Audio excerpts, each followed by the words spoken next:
আরেকটা কথা একটু আপনাদেরকে বলতে হয়, খুব খুশি মনে আপনাদেরকে জানাতে চাই যে আমাদের অভিন্ন নদীর পানি ভাগাভাগি নিয়ে, পানি ব্যবস্থাপনা নিয়ে আমরা সব সময় বলি যে আমরা আন্তর্জাতিক আইনগুলো কেন স্বাক্ষর করছি না। এই অভিন্ন জলরাশির পানি ব্যবস্থাপনা নিয়ে আন্তর্জাতিক ক্ষেত্রে দুটো আইন আছে জাতিসংঘে। একটা হচ্ছে 1997 কনভেনশন, আরেকটা হচ্ছে 1992 কনভেনশন। 1997 কনভেনশনটা 1914 সালে কার্যকর হয়, অর্থাৎ উজানের দেশগুলোর অনীহার কারণে মাত্র 36টা দেশের স্বাক্ষর লাগতো। সেই স্বাক্ষর পেতেই লেগে যায় 17 বছরেরও বেশি। আরেকটা যেটা আইন আছে এটা খুবই কার্যকর, সেটা হচ্ছে ইউরোপিয়ান ইউনিয়নকে মূলত টার্গেট করে এই আইনটা।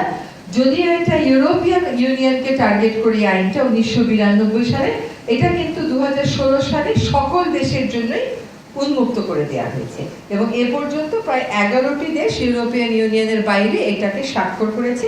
তার মধ্যে বেশিরভাগ দেশই হচ্ছে আফ্রিকার।